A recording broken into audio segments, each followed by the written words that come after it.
할렐루야. 오늘 부활의 주일 아침 이 교회로 올라오신 여러분을 환영하고 축복합니다. 우리 한번 인사 나누겠습니다. 잘 오셨습니다. 말씀의 은혜 받으십시오. 우리 한 번 더 이야기합시다. 하나님이 큰 일을 행하실 것입니다. 할렐루야. 여러분, 오늘 부활절인데요, 부활절은 우리 기독교 절기 가운데 가장 중요한 날이죠. 부활절. 부활절이 뭡니까? 다시 사셨다는 겁니다. 끝난 줄 알았는데, 야, 이제는 끝이다라고 생각했는데 끝이 아니라 뭡니까? 다시 사셨습니다. 세상은 다 외면하고 끝났다라고 생각하고 제자들도 떠나고, 방금 전에 며칠 전에 예수님은 우리의 왕이십니다. 야, 이런 일이 계속 될 것 같았는데 일주일 딱 지나니까 싹 밀물이 슬물이 되는, 이게 인생이지 않습니까? 예수님은 그걸 다 체험하시고 또 경험하셨어요. 그러시고 그 사람들이 입에서 예수를 죽여라 죽여라, 방금 전까지는 예수는 우리의 왕입니다 왕입니다 이랬는데 일주일 만에 바뀌어서 예수를 죽여라, 그런 일들이 일어나고 예수님은 처절하게 또 처참하게 또 죽으셨지만도 죽음을 이기시고 그 돌문을 굴리시고 사망의 권세를 이기시고 부활하신 줄로 믿습니다. 여러분, 유대인들은 안식일을 지키잖아요.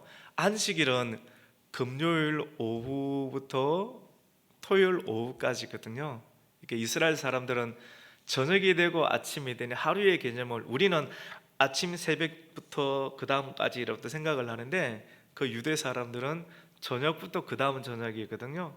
그런데 지금까지는 그 율법 말씀의 기준을 따라서 금요일 저녁부터 토요일 저녁까지를 이렇게 지켰는데, 예수님이 이 땅 가운데 오시고 부활하신 이유 가운데 그 부활이 최고의 클라이막스지 않습니까? 부활을 언제 하셨습니까? 주일날 아침에 하셨거든요.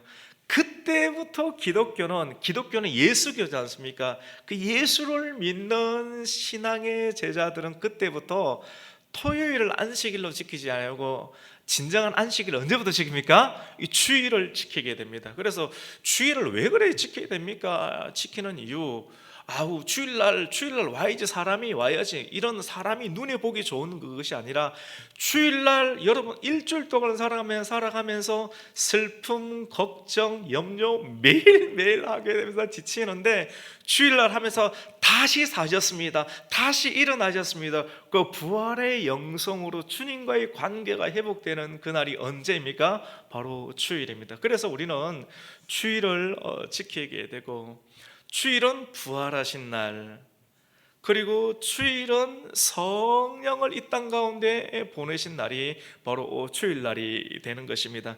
이 주의 날, 우리 주님께서 저와 여러분 가운데 큰 일을 행하여 주실 줄로 믿습니다. 여러분, 열심히 살았는데 결과가 눈에 보이지 않습니다. 열심히 살았어요. 열심히 살았는데 결과가 눈에 보이지 않고 손에 잡히지 않습니다. 기도했습니다. 교회 가니까 기도해야 된다, 기도했다, 말씀도 읽고 기도도 했는데 달라진 게 내 인생 가운데 없는 것 같습니다. 그러니까 사람들이 지쳐서 그냥 살아야 하나, 그냥 이제는 이렇게 살아야 하나라고 하는 마음이 듭니다. 여러분, 이게 뭐냐면 엠마오로 내려가는 길입니다.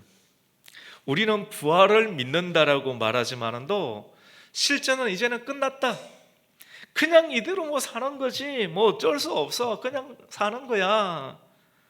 이게 뭡니까? 낙심이거든요. 여러분, 낙심의 한자가 뭡니까? 떨어질 낙. 심은 뭐예요? 마음이 훅 떨어진 거예요. 인생을 살아가면서 우리는 매일매일 마음이 훅 떨어지는 것을 경험합니다. 의욕이 꺾이고 소망이 꺾이고 얼굴 가운데 미소가 없고 웃음이 막 사라집니다. 여러분, 이러면 끝이 나는 거거든요. 사람의 마음 가운데 온기가, 열기가 있어야 돼요. 열기가 끊어지면 심장이 멈추는 거거든요. 이 의욕이 있어야 되고 계속해서 소망이 있어야 되는데, 돈에 소망을 두면 돈이 있다가 없어지는 거예요. 자식이 소망에 두면 자식이 있다가 없어지는 거거든요. 그러면 심장이 멈춰야 되는데 그래 할 수 없잖아요. 우리 인생을 그렇게 살아갈 수가 없잖아요. 근데 소망을 하나님께 두는 거예요. 사람은 낙심합니다. 낙심. 왜 낙심합니까, 여러분? 기대를 했는데 그 기대 가운데 마지막 기대, 난 저기에 기대를 걸어야 되겠다. 최고의 기대를 그곳에 딱 걸었는데 그 기대가 어떻게 되었습니까? 죽었습니다. 여러분, 오늘 본문에는 낙심한 두 제자가 예루살렘에 있다가 엠마오로 내려가는 길 가운데 있는 장면을 기록하고 있습니다. 두 제자의 이름은 하나는 글로바라고 밝히고 있고요, 한 제자는 밝히지 않는데 아무래도 이 누가복음을 기록한 누가라고 여겼습니다. 이 두 사람은 유월절 행사를 참여하기 위해서 예루살렘에 올라갔다가, 예루살렘에 올라가면서 우리는 지난주에 성전에 올라가면서, 성전이 있는 예루살렘에 올라가면서 노래하는 시편 126편의 말씀을 우리가 들었지 않습니까? 올라가면서 기대했습니다. 예루살렘에 가면 누구를 만날 수 있는가? 예수님을 만날 수 있겠지. 그 시대 상황이 너무 힘들었거든요. 아무리 열심히 살아도 내 집 하나 마련할 수 없는 이 세상의 삐뚤어진 제도, 시스템, 이거를 바꿀 수 있는 분은 사람들은 기대하잖아요. 뭔가가 나타나기를, 저분 예수님, 저 예수님이면 가능하지 않겠나. 저 예수님이라면 이 답답한 정치와 그리고 폭정 속에서 우리에게 행복한 내일을 선사해 주실 분이라고 제자들은 예수님을 기대했습니다. 그런데 그들이 기대하였던 마지막 기대를 예수님께 이렇게 부었는데, 그들이 기대하였던 마지막 기대였던 예수님이 아무런 반항조차 하지 못하고, 여러분, 가장 나약한 모습으로 로마 군병의 채찍에 맞고 힘없이 푹푹 쓰러지는, 내가 기대했던 저분은 강해야 되는데, 우리 강한 걸 좋아하잖아요. 우리가 기대했던 그분이 어떻게 합니까? 로마 군병, 정당을 가진 사람들의 채찍에서 그냥 푹푹 쓰러집니다. 그리고 그들이 찌르는 창에 힘없이 그냥 물이 쏟아져 내리면서 말없이 피 흘리는, 우리는 승자를 좋아하잖아요. 그 패자의 모습을 보고 끔찍하게 고통스러워 하시면서 피를 흘리시면서 뼈가 쪼개어 가면서 수많은 사람들의 조롱을 받으면서 죽으시는 장면을 그들은 겪게 되었거든요. 여러분, 예수 믿겠습니까? 그들의 기대를 예수님께 걸었는데, 그들의 기대는 예수님을 믿으면 예수님께서 이런 세상을 만들어 주겠지라고 기대했는데, 기대했던 예수님이 처절하게 아파하고 무릎을 꿇고 피 흘리고 또 죽어가고 아프다라고 말하고 패자의 모습으로 죽게 됩니다. 사람들이 예루살렘에 예수님을 보러 왔다가 다 빠져나갑니다. 눈에 보이는 예수님은 십자가에 죽으셨거든요. 다 빠져나갑니다. 아무도 남아있지 않습니다. 이 엠마오로부터 올라왔던 그 두 제자도 예루살렘에 갔다가, 내 모든 것을 내려놓고 예루살렘에 갔다가 예수님을 기대했는데, 기대했던 예수님이 성공해야 되고 이렇게 일어서야 되는데 예수님이 어떻게 됩니까? 죽어버리게 되니까 힘없이 다시 엠마오로 내려갑니다. 오늘 장면이 그 내용입니다.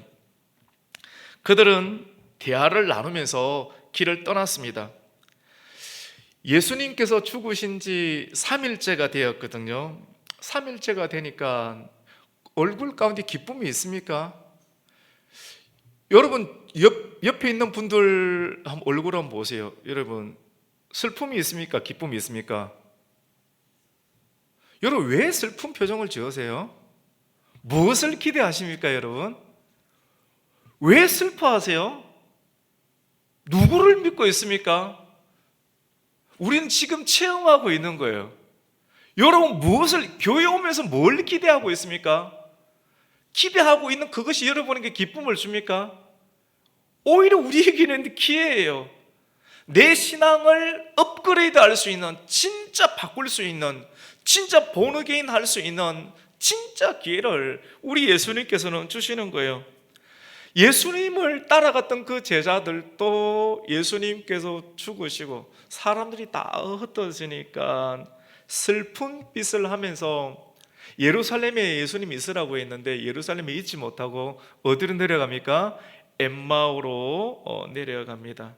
그런데 그때 엠마오로 내려가는 두 명의 제자들이 엠마오로 내려가는 길에 가고 있는 중인데, 그러면 하나님도 못하는 거거든요. 그래서 우리에게는 믿음이 굉장히 중요합니다. 우리에게 믿음이 있어야지 주님께서 역사하실 수 있는 거거든요. 근데 두 사람은 끝났다, 예수님은 이제 끝났다라고 생각하니까 주님께서 다시 부활하셔서 나타나도 기뻐하지 못하는 겁니다. 그리고 예수님을 발견하지도 못하는 겁니다.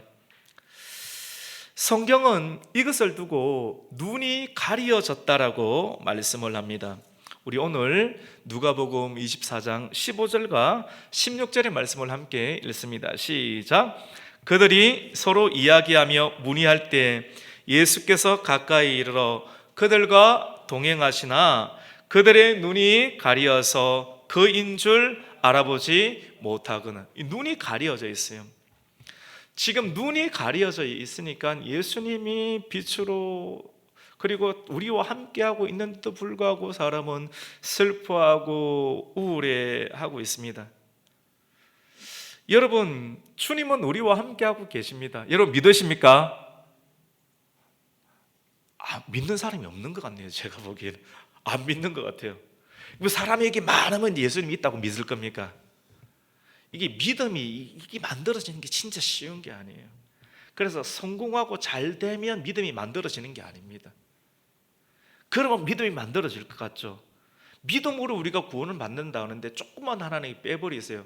사람이 슬픈 기색이 머리끝부터 발끝까지 충만합니다. 은혜가 충만해야 되는데 우리는 기대하고 있는 것이 뭘까요? 여러분, 우리 주님은 한 번도 우리를 떠난 적이 없습니다. 같이 합시다. 주님은 한 번도 나를 떠난 적이 없다. 떠난 적이 없으면 여러분 믿으십니까? 믿는데 사람들은 해도 안 되면 떠났다라고 생각해요. 하나님이 없다라고 생각을 합니다. 오늘 본문 내용에 보세요. 부활하신 예수님이 옆에 와 있는데도 불구하고 주님께서 대화하고 항상 걷고 있는데도 불구하고 눈이 가려져 있으니까 예수님인 줄 알지 못하더라고 말합니다. 여러분, 우리는 환경이 어려울 때, 상황이 나빠질 때, 내가 열심히 했는데 내가 한 만큼 기대가 나오지 않을 때, 그때도 사실은 주님은 함께 계셨습니다. 요셉이 국무총리 할 때만 주님이 오시는 것이 아니고 구덩이에 빠졌을 때도, 그리고 보디발의 여인이 유혹하고 또 도망가고 그 쌩하는 그 순간, 그래서 누명을 입고 감옥에 들어가는 그 순간, 감옥이 하루 이틀이 아니라 몇 년이 되는 그 상황 가운데에서도 사람들은 다 끝났다라고 하죠. 다 떠나지 않았습니까? 그런 상황 가운데서도 주님은 함께 계셨다. 성경은 이걸 두고 형통이라고 그러거든요. 물질적으로 잘 되는 것만이 형통이 아니라 그럼에도 불구하고 내가 불 가운데 있고 감옥 가운데 있을지라도 주님과 함께 있는, 주님이 떠나고 있지 않다. 사망의 엄침한 골짜기를 내가 지나고 있어도 나는 해를 잊지 않을 거다. 주께서 나와 함께 하신다라고 믿음을 가지는, 그 광야에서 충분히 믿음의 뿌리를 내리고 있는 그 상황을 두고 형통이거든요. 이런 사람에게 하나님께서 부를 주고 성공을 주고 건강을 주고 명예를 줘도 엉뚱한 짓을 하지 않고 하나님께 계속해서 영광을 드릴 수 있는 은혜가 있게 되는 거예요. 여러분, 우리가 원하는 것만을 바라보면 우리가 원하는 것이 일어나지 않을 때 사람은 슬픔 가운데 빠지게 됩니다. 여러분, 슬픔을 이겨야 해요. 여러분, 오늘 이 시간 말씀을 통해서 슬픔을 이기는 능력을 받기를 축복합니다. 슬픔을 이겨야 돼요. 세상 얼마나 슬픔 많습니까? 오늘 예배 드리고 또 나가보세요. 여러분을 낙심하고 슬프게 만드는 일이 얼마나 매일매일. 우리 주님께서, 부활하신 주님께서, 성령님께서 성경 가운데 가장 많이 하는 말이 뭔지 아세요? 뭔지 아십니까? 두려워하지 말라. 부활하신 주님께서 제자들에게 나타나서 두려워하지 말라고 했습니다. 두려워하지 말라, 슬퍼하지 말라, 두려워하지 말라. 성경을 연구하는 사람들은 사람들이 계속 염려하고 두려워하니까, 그래서 두려워하지 말라는 말을 다 찾아보니까 한 365가지가 된다고 합니다. 매일매일 그럼에도 불구하고 사람들이 두려워하고 슬퍼하고 놀라고 의심하고 불안해하고 믿지 못하는, 왜? 내가 원하는 것들이 계속 없어지니까 슬퍼하고 두려워하는 어떤 거예요. 여러분, 엠마오로 내려가는 두 제자는 우리 예수님께서 부활하셨다라고 하는 소식을 들었을까요? 안 들었을까요? 들었다니까요.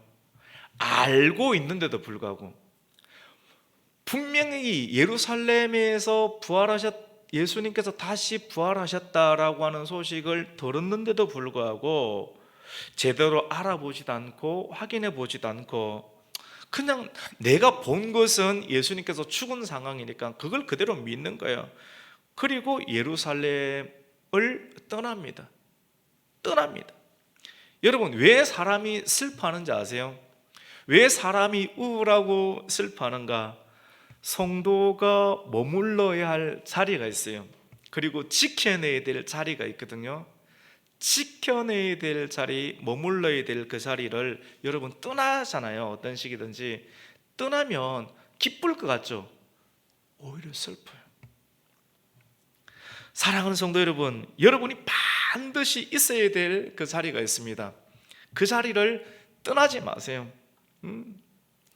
결혼해도 힘들면 떠나면 안 되거든요. 요즘 너무 잘 떠나잖아요. 어쩔 수 없이 떠나야 될 상황은 있는데요, 근데 너무 쉽게 떠나요. 이 약속을 깨어버리는 거예요. 언약을 끝까지, 죽으면 죽으리다라고 끝까지 붙잡으면서 그 자리를 지켜내는, 그것을 지켜내는 것이 떠나지 않는 거예요. 떠나면 또 행복할 것 같죠? 더 슬픔이 많은 거예요. 여러분, 말씀의 자리를 떠나지 말아야 됩니다. 여러분, 기도의 자리를 떠나지 말아야 됩니다.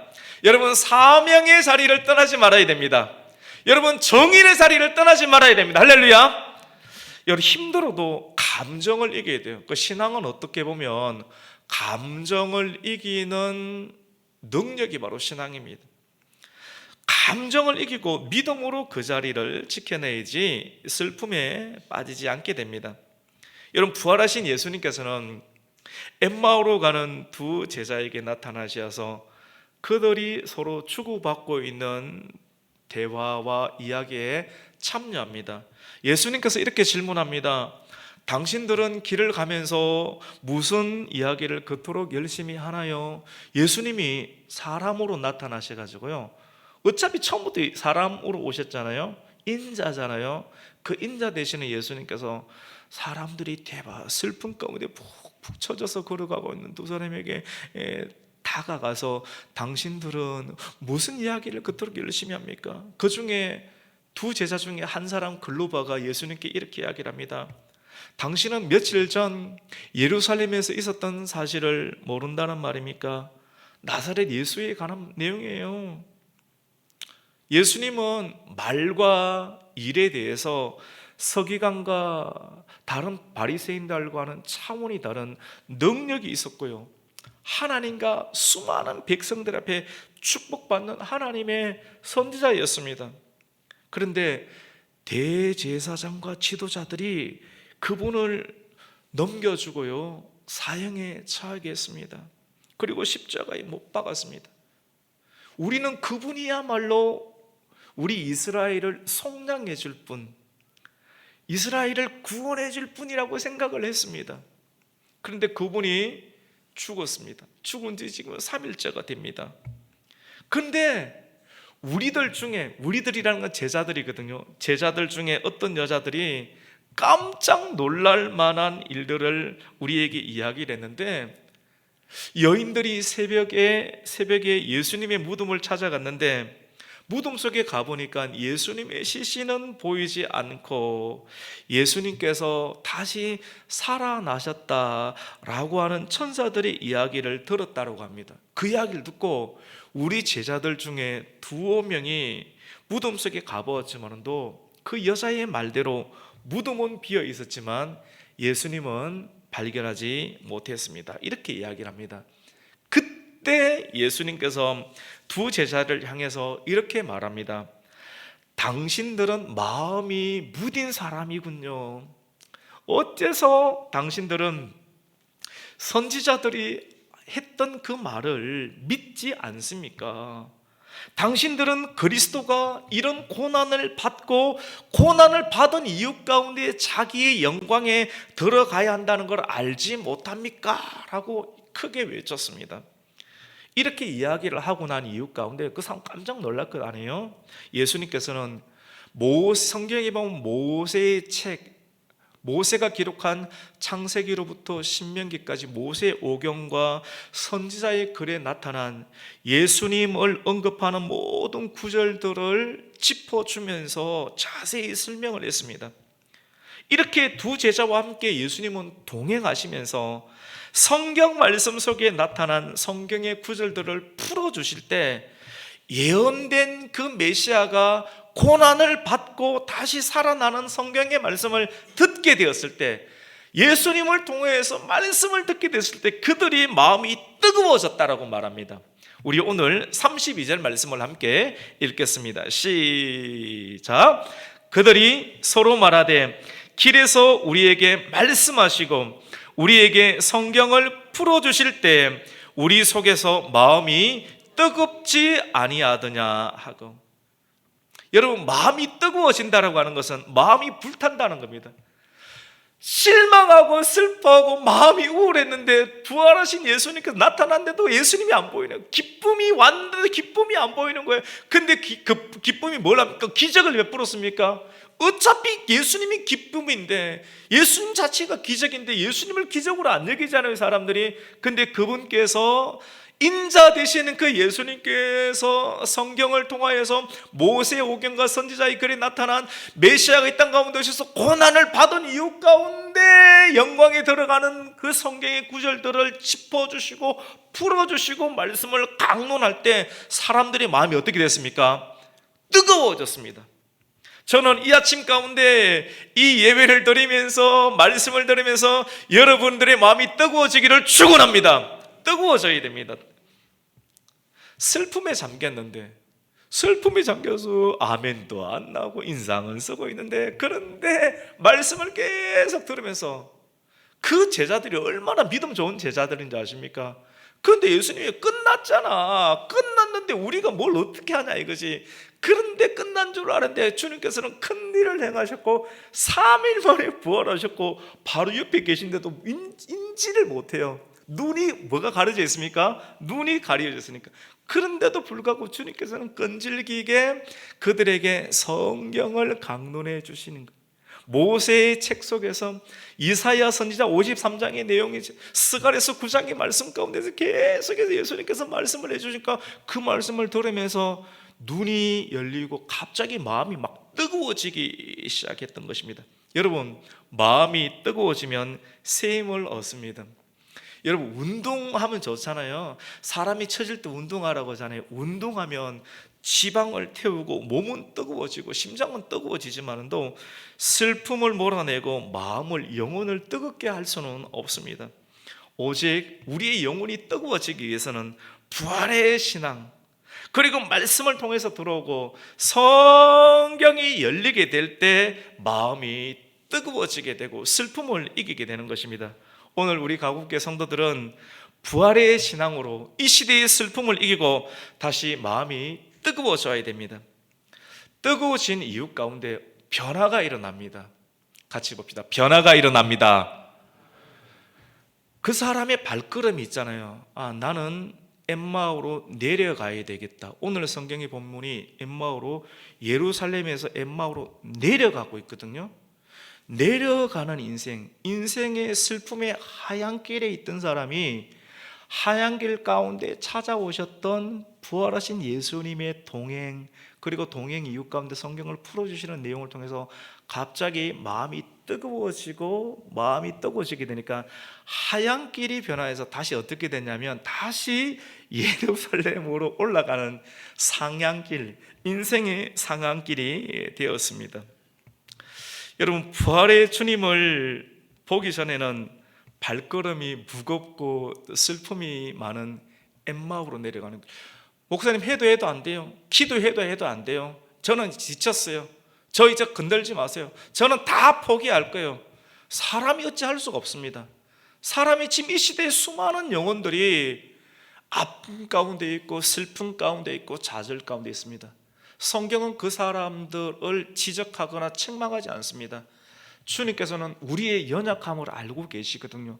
이 연약함, 질고를 알고 계시기 때문에 친히 찾아오셔서 동행하고 계신데도 사람들이 너무 자기 슬픔이 깊으니까 예수님을 인정하지도 못하고 믿지도 못하고, 주님께서 계속 동행하시면서 동행만 한다고 인지를 못하니까 결국 기적을 베푸는 게 아니고요, 말씀을, 성경을 강론해 줄 때 갑자기 마음이 뜨거워지면서 하얀 길이 변하여 어떻게 됩니까? 인생의 상향길, 내가 머물러야 될 자리, 내가 들어가야 될 자리. 오늘 우리 성도님 가운데 아이고 오늘만 딱 하고 이제 교회 가야 되겠다, 이제 그만둬야 되겠다 라고 생각하는 사람이 있습니까? 사람은 잡지 못합니다. 그런데 주님이 잡을 수가 있어요. 제자들도 있잖아요. 사람은 못 잡습니다. 주님이 잡아야 되거든요. 주님이 찾아와 주시어서 성경을 강론하고 말씀해 주실 때 그들의 마음이 갑자기 심장이 뛰는, 심장이 죽었어요. 슬펐는데 말씀을 들으면서 뜨거워지고 체온이 올라가고 영혼의 온도가 올라가면서 예루살렘에 있으면 다 잡히고 끝나는 거거든요. 예수 믿는다라고 하면 끝나는 인생이야. 빨리 도망가야 돼요. 살기 위해서 엠마오로 내려갔는데 부활하신 주님, 소망의 주님, 큰 역사를 행하시는 주님을 깨닫고 다시 만나게 되니까 이 사람들이 두려움이 없어지고 겁이 없어지고 어떻게 됩니까? 다시 예루살렘으로 올라가는 길을 가게 되었습니다. 여러분 부활을 믿으십니까? 여러분 표정 한번 보라고 하세요. 옆 사람은 내 표정이지 부활을 믿는 표정인가? 여러분 부활을 믿으십니까? 여러분 부활을 믿으면 부활은 강력하거든요. 사망의 권세를 이기는 거거든요. 죽음의 권세를 이기는 거거든요. 마음이 뜨거워지는 거거든요. 뜨거워진 것을 믿으면 믿음으로 찬송해야 됩니다. 할렐루야. 믿음으로 찬송하고 믿음으로 아멘하고 믿음으로 설교하는데 억지로 하는 것은 나중에 목이 쉬어버려요. 억지로 하니까. 근데 진짜 믿음이 들어오면 내 영혼을 변화시키고 내 신경을 변화시켜서 그것이 소리로 나가서 전합니다. 예수님 부활하셨습니다. 이 말은 여러분 다시 살 수 있습니다. 끝난 게 아닙니다. 여러분 다시 일어날 수가 있습니다. 왜냐? 예수님께서 사셨기 때문입니다. 여러분 주변에 지금도 이러셨습니다. 여러분의 눈이 가려져 있어서 그것을 볼 수가 없었지, 주님은 한순간도 여러분 집사님, 권사님을 떠난 적이 없습니다. 그 영혼을, 그 말씀을 들을 때 뜨거워지는 거예요. 오늘 말씀을 통해서 우리가 부활의 주님이 나와 함께 하심을 믿으며 강력한 부활을 찬양해야 됩니다. 그리고 노래해야 됩니다. 여러분 두려움을 이기기를 축원해야 됩니다. 여러분 불안을 이기고 두려움을 이기고, 마귀는 계속 슬퍼하게 하거든요. 마귀를 이겨야 됩니다. 그리고 나에게도 주님께서 새로운 기회를 주실 것이다 라고 하는 강력한 소망을 가지고, 우리가 지난주에 시편 126편 소망을 가지고 계속 성전을 오르는, 여러분 큰 일은 언제 일어난다고요? 같이 합시다. 갑자기 일어나거든요. 순간에 일어나거든요. 갑자기 일어나. 오늘 두 제자에게도 갑자기 부활의 은혜가 임했습니다. 오늘 이 말씀을 통해서 나는 슬픔을 이기고 일어설 거야, 다시 사명의 자리에 담대히 설 거야 라고 다짐하면서 웃으면서 찬양하며 폭발적인 찬양을, 부활의 찬양을 부르면서 슬픔을 이겨내고 부활의 승리를 선포할 수 있는 성도, 부활의 성도가 되시기를 예수님의 이름으로 축복합니다. 아멘.